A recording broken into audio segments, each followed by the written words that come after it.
الحمدللہ رب العالمین والصلاة والسلام علی سید الانبیاء والمرسلین اما بعد فاعوذ باللہ من الشیطان الرجیم بسم اللہ الرحمن الرحیم۔ عزیز طلبہ کرام، 5ویں باب کی دوسری فصل کسر و تصحیح ہماری مکمل ہو چکی، اور آج انشاء اللہ عز و جل 5ویں باب کی تیسری فصل تخارج یا تصالح، اس کو پڑھنے کی سعادت حاصل کریں گے۔ تخارج کا لغوی معنی نکلنا ہوتا ہے، جبکہ تصالح کا جو لغوی معنی ہے باہمی طور پر کسی چیز پر سلو کر لینا۔ صورت مسئلہ اس کی یوں بنتی ہے کہ کوئی شخص جس کا انتقال ہوا، اس نے اپنے مال وراثت میں بہت ساری وہ چیزیں چھوڑی ہیں، مطلب اس کے مال وراثت میں سونا بھی ہے، اس کے مال وراثت میں چاندی کرنسی نوٹ بھی ہیں،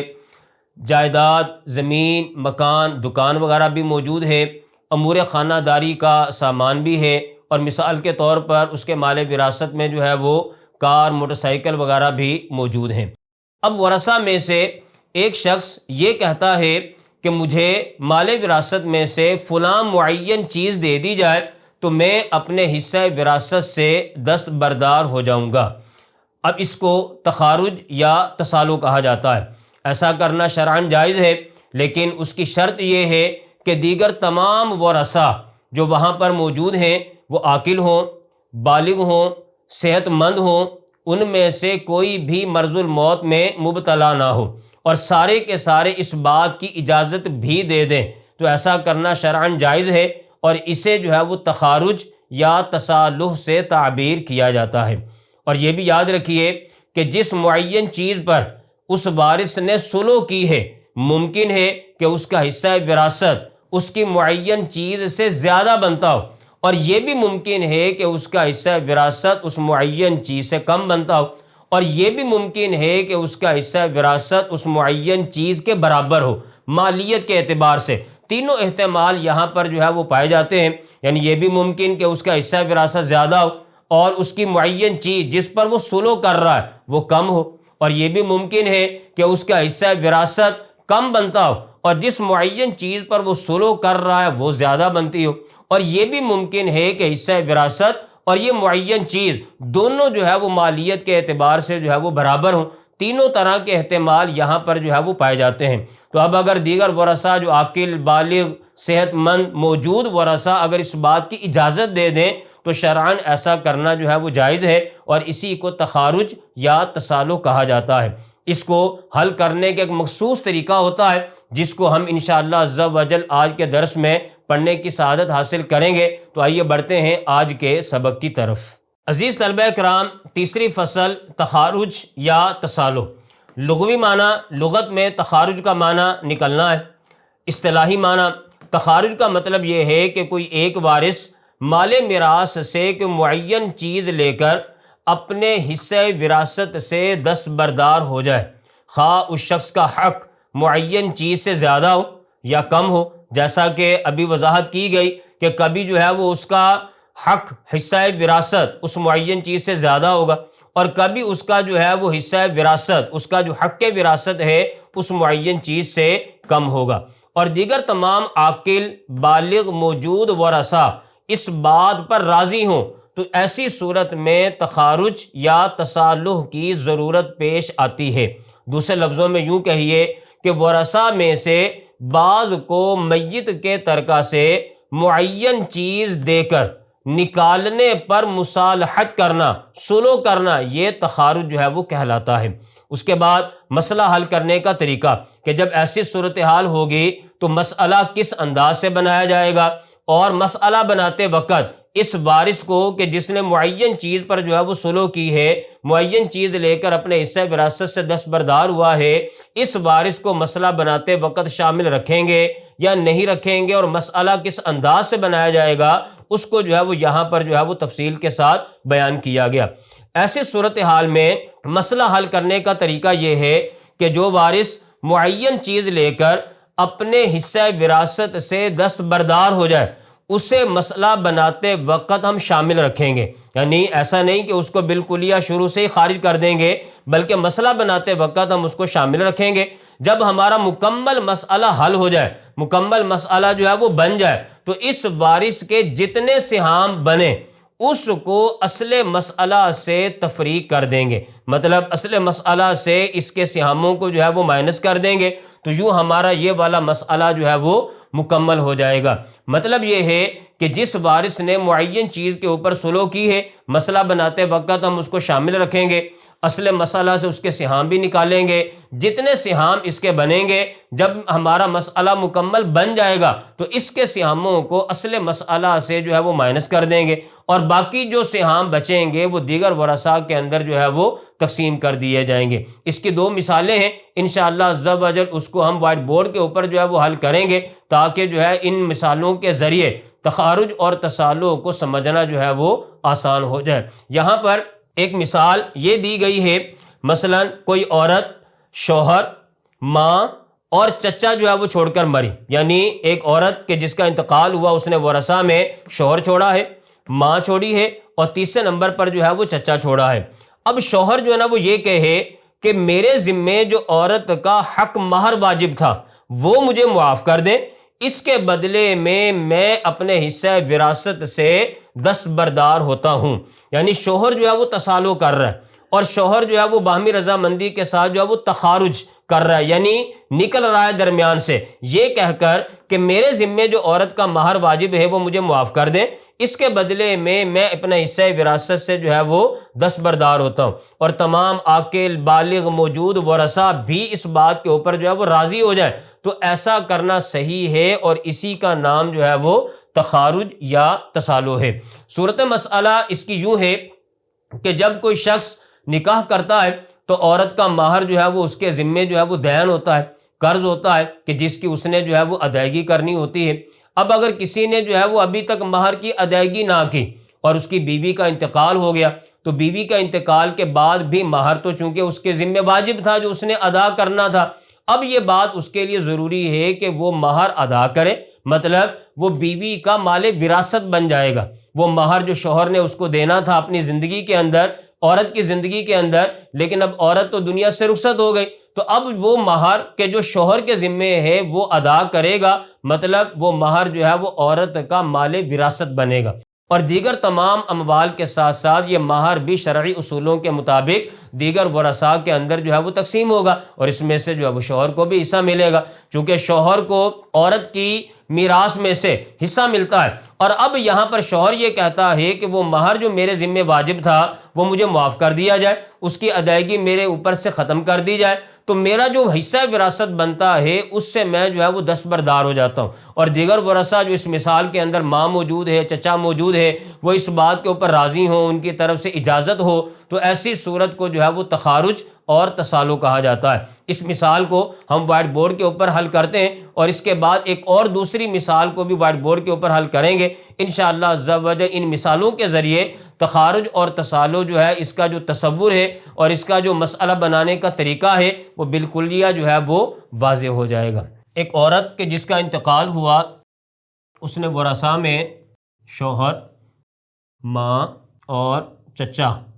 وارث جو ہے وہ چھوڑے ہیں۔ میت کی چونکہ اولاد جو ہے وہ موجود نہیں ہے، اس وجہ سے شوہر کو 1/2 حصہ جو ہے وہ دیا جائے گا، اور میت کی اولاد موجود نہ ہونے کی وجہ سے ماں کو 1/3 یعنی زیادہ حصہ دیا جائے گا۔ اگر اولاد موجود ہوتی یا کسی بھی قسم کے 2 بھائی یا 2 بہنیں موجود ہوتی تو پھر ماں کو کم حصہ ملتا ہے، یعنی 1/6، اور چچا جو ہے وہ اس مثال میں وہ اسبا کے طور پر حصہ پائے گا۔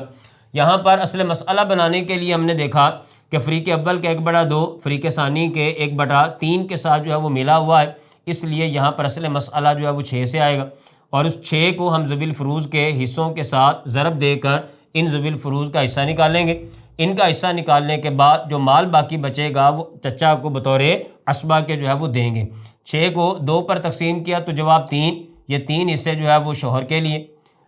6 کو 3 پر تقسیم کیا تو جواب 2، یہ 2 حصے جو ہے وہ ماں کو دیے جائیں گے۔ 3 اور 2 5، جبکہ اصل مسئلہ جو ہے وہ 6 سے ہے۔ ایک حصہ ہمارے پاس باقی بچ گیا، وہ ایک حصہ جو ہے وہ چچا کو بطور اسبا کے جو ہے وہ دیا جائے گا۔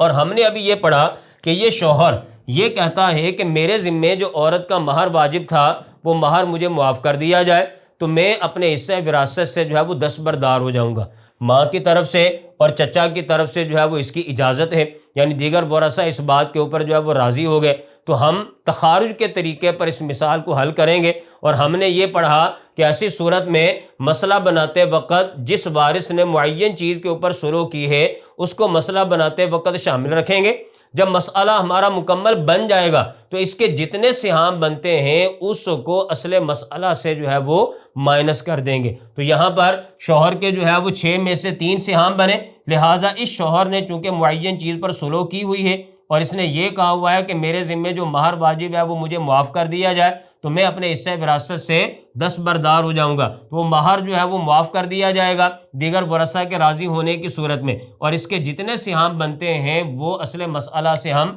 مائنس کر دیں گے۔ تو 6 - 3 = 3۔ اب اصل مسئلہ جو ہے وہ 6 نہیں ہے بلکہ اب اصل مسئلہ جو ہے وہ 3 ہے، تو کیونکہ 3 حصے جو شوہر کے تھے وہ ہم نے اصل مسئلہ سے مائنس کر دیے، تو اب اصل مسئلہ چونکہ 3 ہے تو یہ 3 حصے ماں اور چچا میں اس طرح تقسیم کیے جائیں گے کہ ماں کو جو ہے وہ 2 حصے دے دیے جائیں گے اور 1 حصہ جو ہے وہ چچا کو دے دیا جائے گا۔ اس طرح ہماری یہ والی مثال جو ہے وہ مکمل ہو گئی۔ اب آئیے بڑھتے ہیں دوسری مثال کی طرف۔ دوسری مثال ہماری یہ ہے کہ ایک شخص کہ جس کا انتقال ہوا اس نے ورثاء میں بیوی اور 4 بیٹے چھوڑے ہیں۔ ان 4 بیٹوں میں سے ایک بیٹا وہ ہے کہ جو معین چیز لے کر اپنے حصہ وراثت سے دستبردار ہونا چاہتا ہے، اور ہم نے یہ پڑھا کہ جو اس طرح معین چیز لے کر اپنے حصہ وراثت سے دستبردار ہو اسے مسئلہ بناتے وقت جو ہے وہ شامل رکھیں گے، تو لہٰذا ہم اس کو جو ہے وہ مسئلہ بناتے وقت شامل رکھیں گے، اور جب پورا مسئلہ بن جائے گا تو اس کے سہاموں کو اصل مسئلہ سے مائنس کر دیں گے، باقی جو سہام بچیں گے وہ دیگر ورثاء میں تقسیم کر دیں گے۔ تو آئیے ہم اس مثال کو حل کرتے ہیں۔ میت کی بیٹوں کی صورت میں چونکہ اولاد موجود ہے اس وجہ سے بیوی کو 1/8 حصہ جو ہے وہ دیا جائے گا، اور بیٹے جو ہے وہ اسباق کے طور پر جو ہے وراثت پاتے ہیں، لہٰذا جو ہے وہ ان کو اسباق کے طور پر حصہ دیا جائے گا۔ یہاں پر اصل مسئلہ بنانے کے لیے ہم نے دیکھا کہ مسئلے میں ایک ہی معین حصہ ہے، اور جب مسئلے کے اندر ایک ہی معین حصہ ہو تو اسی سے اصل مسئلہ بنایا جاتا ہے، یعنی یہاں پر اصل مسئلہ جو ہے وہ 8 آئے گا، اور اس 8 کو ہم ذوی الفروض کے حصے کے ساتھ ضرب دیں گے، اور باقی جو سہام بچیں گے وہ اسباط کو بطور اسباق کے جو ہے وہ دیے جائیں گے۔ 8 سے کٹ جائے گا، ایک حصہ جو ہے وہ بیوی کے لیے، باقی بچ گئے 7 حصے، تو وہ 7 حصے ان 4 بیٹوں کو جو ہے وہ دیے جائیں گے، لیکن یہاں پر 7 حصے 4 بیٹوں کے درمیان پورے جو ہے وہ تقسیم نہیں ہو رہے، گویا کہ مسئلے میں جو ہے وہ کسر واقع ہو رہی ہے۔ تخارج اور تسالق کے چیپٹر کے پیچھے جو لاسٹ ہم نے چیپٹر پڑھا ہے گزشتہ درس کسر و تصحیح، اس کے اندر ہم نے کسر و تصحیح کے تمام اصول و ضوابط جو ہے وہ پڑھے ہیں۔ اگر پورے مسئلے میں ایک فریق کے اوپر کسر واقع ہو تو رؤوس و سہام میں جو ہے وہ نسبت دیکھی جاتی ہے، اگر جو ہے وہ نسبت تباین کی ہو تو کل عدد رؤوس کو اصل مسئلہ اور سہاموں میں ضرب دی جاتی ہے، اور ضرب دینے کے بعد ہماری کسر ختم ہو جاتی ہے اور مسئلے میں جو ہے وہ تصحیح ہو جاتی ہے۔ تو یہاں پر ہم نے دیکھا کہ 4 بیٹے ہیں جبکہ ان کو ملنے والے حصے جو ہے وہ 7 ہیں، اور یہ 7 حصے 4 بیٹوں میں پورے تقسیم نہیں ہوتے، اور رؤوس اور سہاموں میں جو نسبت ہے وہ تباین کی ہے، تو تباین کی نسبت ہونے کی وجہ سے کل عدد رؤوس کو اصل مسئلہ اور نیچے سہاموں میں جو ہے وہ ضرب دیں گے، تو لہٰذا اس 4 کو ہم نے اصل مسئلہ میں بھی ضرب دینی ہے اور نیچے جو سہام ہے اس کے ساتھ بھی جو ہے وہ ضرب دینی ہے۔ اس ضرب کے نتیجے میں جو جواب آئے گا اس سے جو ہے وہ کسر ختم ہو جائے گی اور مسئلے میں تصحیح ہو جائے گی۔ تو 8 کو 4 میں ضرب دی، 8 4 بار جو ہے وہ 32 32، 7 4 بار جو ہے وہ 28، اور 4 1 بار 4۔ اب یہاں پر دیکھیے ٹوٹل 32 حصے ہیں، 28 حصے 4 بیٹوں کے لیے اور 4 حصے جو ہے وہ بیوی کے لیے، 28 اور 4 32، اور یہاں پر بھی جو ہے وہ اصل مسئلہ 32۔ اب آپ دیکھیے پہلے 7 حصے تھے اور 4 بیٹے تھے، 7 حصے 4 بیٹوں میں پورے تقسیم نہیں ہو رہے تھے، اب جب ہم نے ضرب دی تو اب 4 بیٹوں کے مکمل حصے بن گئے 28، اور 28 کو جب ہم 4 پر تقسیم کرتے ہیں تو جواب آتا ہے 7، تو گویا ہر بیٹے کو جو ہے وہ 7 حصے دیے جائیں گے۔ تو یوں کسر ختم ہو گئی۔ اب ہم بڑھتے ہیں اپنے تخارج اور تسالو کے طریقے کی طرف کہ ہم نے یہ پڑھا تھا کہ جس بیٹے نے معین چیز پر جو ہے وہ سلو کی ہے اس کو مسئلہ بناتے وقت شامل رکھیں گے۔ جب مسئلہ مکمل بن جائے گا تو اس کے سہاموں کو اصل مسئلہ سے جو ہے وہ مائنس کر دیں گے۔ تو یہاں پر چونکہ 4 بیٹوں کے 28 حصے ہیں، ہر بیٹے کے جو ہے وہ 7 حصے، تو لہٰذا ایک بیٹے نے معین چیز کے اوپر سلو کی ہے تو اس ایک بیٹے کے 7 حصوں کو ہم اصل مسئلہ سے مائنس کر دیں گے۔ تو جب 32 سے ہم نے 7 حصے مائنس کیے تو جواب آ گیا 25۔ اور یہاں پر چونکہ یہ 28 4 بیٹوں کے حصے تھے تو ایک بیٹا جو ہے وہ معین چیز لے کر 10 بردار ہوا ہے، تو لہٰذا اس کے حصوں کو ہم یہاں سے بھی مائنس کر دیں گے، 28 - 7،